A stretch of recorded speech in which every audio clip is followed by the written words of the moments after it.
Jadi orang alim itu beda perasaan. Lho kula niku nak maca Nabi Ibrahim itu nangis betul. Saya itu jarang sholat untuk supaya saya masuk surga, tapi saya berkali-kali sholat untuk supaya ada generasi terus yang bisa menyembah Allah. Makanya Nabi itu kalau mau kapundhut atau sebelum kapundhut, itu nak donga mau Robbi habli min ladunka dzurriyyatan thayyibah innaka sami'ud. Saya ini pasti mati. Yang saya khawatirkan itu satu Gusti. Setelah saya enggak ada yang menyembah Engkau, enggak ada yang mengajarkan tauhid, mengajarkan halal-halal, maka saya minta saya punya anak cucu. Ya sudah, yarisuni wa yarisu min ali Yakub. Jadi pingin anak putuwe mau benono kelangsungan wong sing nyembah Allah. Nak kowe kan gak. Dunya akeh anak putu sing mari sapa? Nak kere aku nak ra anak sing ngrumat sapa? Utekem iku. Asline kan koyo PKI itu utek ngono iku. Ora PKI dek koyo PKI, maksudnya materialistik. Dia anak ya ben rumah dekne. Lah Cina ya pikirane ngono. Wong kafir ya pikirane ngono. Tapi nak dia anak kepen ben nyembah Allah, putu nyembah Allah, itu kan pikirannya wong mukmin khas. Napa? Khas. Ki milih di khas mukmin apa khas PKI? Khas mukmin kan. Nabi Ibrahim itu nak ndonga ning pangeran. Iku ngomel-ngomel, cara wong Jawa ngomel-ngomel, tapi ngomel apik, ngomele wali, ngomele nabi ra kaya ngomelmu. Ya Allah, dunia ini tidak fair kata beliau. Ini betul saya tidak bikin-bikin. Ya Allah, dunia ini tidak fair. Yang menyembah Engkau itu hanya saya. Zaman itu beliau di Palestina, di Ardil Muqaddasah. Muang kelepol, rodonya muang kelepol. Ya Allah, alam raya ini yang menciptakan Engkau, yang menciptakan buah-buahan Engkau, yang menciptakan semua fasilitas di dunia Engkau. Kemudian yang kenal bahwa itu semua Engkau adalah saya tok. Ini tidak fair. Mergo delok wong, ya misalnya kayak wong desa-desa itu, ya mau. Bar mangan ayam amis, nah amis itu terus mangan gedang bener amis, bariku glegeken turu. Tangi turu ben iso melek ngopi. Ya sekono tok tapi ra roh iku kok sapa? Asal usule piye ngombe banyu bar glegeken. Wis kelakuanmu. Makan kowe Islam terus maca bismillah lumayan lah iku. Ibrahim gak terima. Nah, maka ketidakfairan ini harus kita lawan Gusti. Sampai pangeran didadekno rasul, ya wis dadi rasul. Terus dadi rasul memaklumatkan sing mbok pangani wae Allah. Yang bumi yang kamu huni milik Allah. Terus Islam mengajarkan kamu baca bismillah. Anggap aja bismillah kayak pamit. Atas namamu ya Allah samakan pisang ini, atas namamu samakan nasi ini. Atas nama-namamu bahkan ketika ngumpuli istri pun atas nama-namamu saya mengumpuli istri saya. Sampai seperti itu. Karena ini coba sekarang. Saya punya mobil barang sepele. Kowe nganggo kudu pamit sing duwe. Pinjem motor milik orang harus pamit yang punya. Barang-barang sepele. Ini semua milik Allah kira tahu pamit. Iku PKI ini. Paham ya? Lah pikirannya wong alim tuh ingin memaklumatkan itu. Bandingkan dengan orang ahli ibadah. Pikirannya mau mlebu swarga. Iku munine mlebu swarga, khayale kelon niku mau. Kebosan di bojo elek ning donya. Lah ngono kok ape dadi wali ngalahno wong alim langit bumi. Makanya Imam Syafi'i itu marah besar ketika ahli ibadah itu jadi wali. Cek wali aku dari Imam Syafi'i.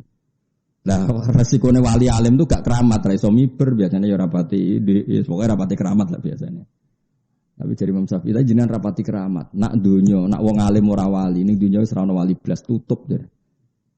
Karena tadi makanya jadi pepatah, nak wong alim mesti wali, nak wali ra mesti alim. Karena orang alim ini yang paling waras, makhluk paling waras di dunia. Yaitu karena mengembalikan manusia kepada Tuhannya. Mengajarkan manusia supaya ikrar akan Tuhannya. Mengakui kedikjayaan Tuhannya. Yaitu orang-orang yang memaklumatkan yatanazzalul amru bainahunna lita'alamu annallaha ala kulli syai'in qadir wa annallaha qad ahata bi kulli syai'in ilma. Orang-orang alim adalah orang yang memaklumatkan ke seluruh dunia bahwa alam raya ini milik Allah dan kamu harus tahu bahwa semua ini bukti annallaha ala kulli syai'in qadir, bahwa Allah kuasa melakukan apa saja. Jadi misalnya roh ini enggak anak presiden kok jadi presiden, mergo Allahu ala kulli syai'in qadir. Ini anak presiden kompetisi kadang kalah ya wallahu ala kulli syai'in. Ini ndak anak kiai kok jadi kiai wallahu ala kulli syai'in. Ini baru masuk Islam bisa maca kitab sing Islam suwi ra iso ya wallahu ala kulli syai'in qadir. Ya sudah gitu semua. Mulai lahir Islam nganti tuwek ra iso pidato iki Islam anyaran kok pidato ya wallahu ala kulli syai'in qadir. Sudah jadi enggak muji si A si B, semua yang dipuji wallahu ala kulli syai'in qadir. Bayangkan orang alim itu seperti itu. Makanya orang alim, para nabi semuanya falamma tabayyana lahu qala a'lamu annallaha ala kulli syai'in qadir. Setelah melihat alam raya ini kesimpulannya hanya satu, saya tahu memang Allah ala kulli syai'in qadir. Kok ora wali piye? Tapi coba takokno keramat terus nyebul mandi, nyuwuk mandi iku dukun, paham ya? Sing tukang nyuwuk iku apa? Dukun. Donga kula nggih mandi asline, tapi ora usah dijajal. Nak kowe jual tak dongakno fakir. Karena wong jajal wis kurang ajar, menisan ae sing donga apa? Fakir utawa donga pasut ben roh rasane napa? Kula bolak-balik tak Gus jan ade donga mandi kula kepen jajal ya kena wani tak dongakno bari sambar bedhek malah repot ya. Ya aneh-aneh gitu. Ulama ditantang pun kualat. Ya. Makanya jangan pernah berani sama ulama. Karena ulama itu orang yang enggak pernah berpikir tentang dirinya. Jadi Nabi Ibrahim itu mangkel mau perkara ini enggak fair. Grutu itu ngomel. Cuma Nabi kan rasa dibahasana ngomel. Ini enggak fair ya Allah. Semua alam ini milik kamu, milik engkau. Kemudian mereka enggak mau ngakui kalau ini ada faktor engkau. Zaman itu wong ateis kabeh, teng Palestina ateis kabeh.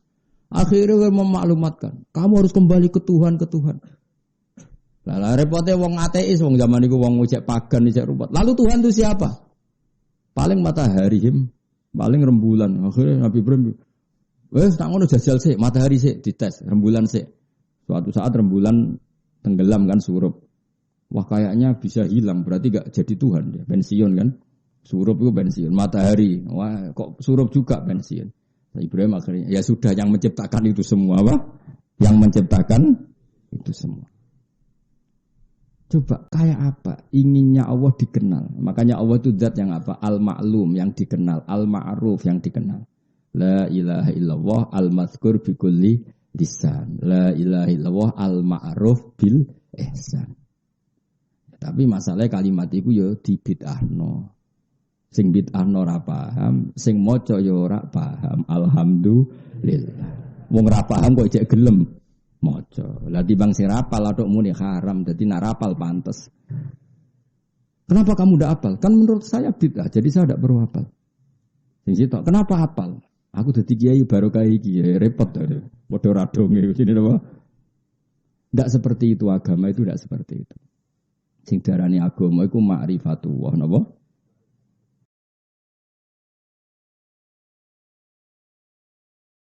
Coba saya ulang lagi ya. Andaikan iman kamu kayak saya atau kayak ulama-ulama dulu. Kayak apa gampangnya iman? Kayak tadi.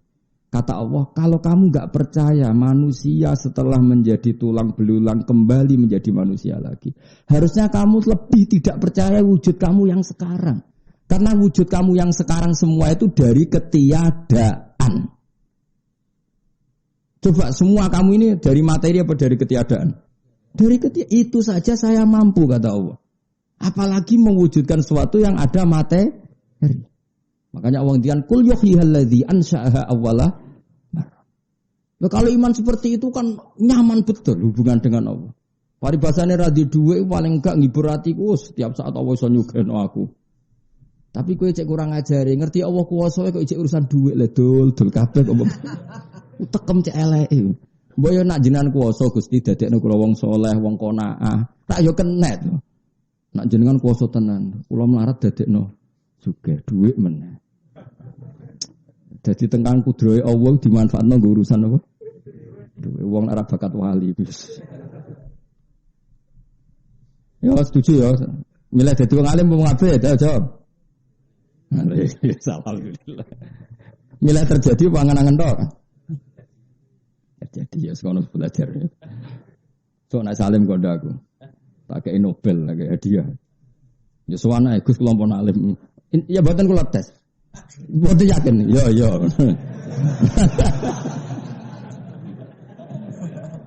Paling alim cara kue tak nganti sepiro. Nek cara kula nyen aja geman wani wong alim. Nak bapak malah ngendikane luwe elek meneh. Bapak itu kuweras sekali bab ini. Jadi bapak malah gini. Wong terkenal keramat paling wong sowan nggawa gula salam templek sing untung ndekne. Tapi nek orang terkenal alim sing untung ku Islam karena mengajarkan halal haram dan aturan dalam Islam. Sampai segitunya Bapak. Ya misalnya Mustafa terkenal keramat, wong sowan nggawa gula salam templek terus Mustafa sugih Terus kita iso gaya lah. Tapi nak terkenal alim, orang belajar hukumnya Allah, belajar ketentuan Allah. Yang untung kan Islam. Meskipun harus kita hormat loh orang. Misalnya Mustafa terkenal wali, aku ya hormat. Tapi ya biasa wae. Hormat tapi biasa. Dan orang terkenal alim, tak hormati tenan. Karena yang untung Islam. Coba kalau seseorang terkenal alim, orang ingin ngaji jalalain, ngaji halal haram, ngaji fikih. Yang untung kan syariatnya Allah, karena orang menjadi tahu caranya sholat, caranya zakat, dan tak mungkin akan terkenal keramat. Pantas saya jangan dipiro Bang Mustafa ngus watuk-watuk ngono. Sing untung kowe apa Islam? Iki orang kritik lho. Kowe aja melok-melok dosa nek kowe sing ngomong, aku sing ngomong. Dosa lah wis tak lakoni, pokoke demi bela gak lara dosa lah. Soale aku tanggung jawab.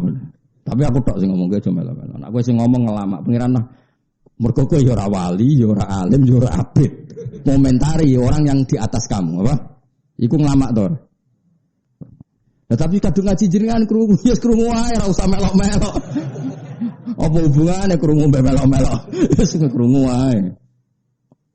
Itu nasihat bapak yang paling saya ingat itu. Makanya saya semangat ini jadi orang alim.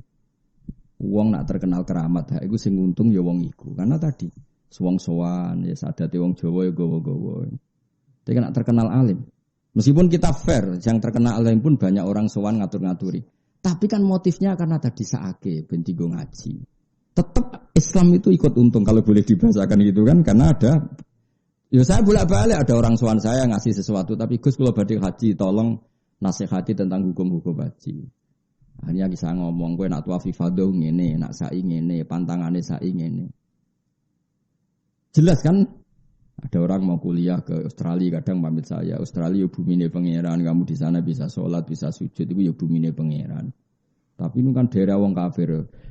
Bumine wong kafir itu cara bahasa manusa, cara bahasane pangeran kabeh bumine pangeran.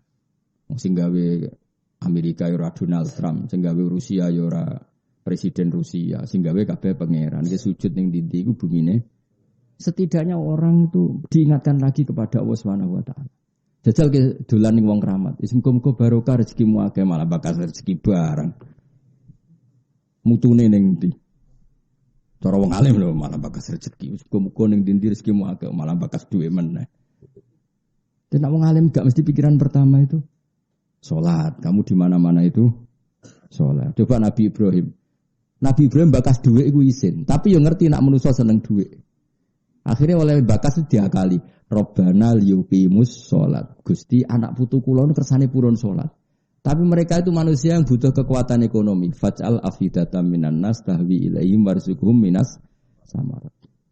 Kayak kita butuh Indonesia aman. Bukan aman untuk aman. Kalau aman untuk aman, sing zina ya aman, sing maling aman, sing main ning bar aman, sing dugem aman. Kita ingin Indonesia aman supaya yang soleh sujud tenang, yang ngaji tenang, sing ibadah tenang. Sama-sama ingin aman. Motifnya orang alim adalah supaya semua aktivitas kebenaran aman. Nah itu yang dilakukan Ibrahim. Kenapa saya butuh rezeki Gusti? Liyuqimus sholat. Karena tanpa makan orang lemes. Nak lemes raiso rukuk, raiso sujud. Kalau orang gak punya uang gak bisa bikin masjid, gak bisa bikin musola. Jadi Nabi Ibrahim bakas duit wae di mukodimai liyuqimus sholat. Kayak apa? Iku wong alim.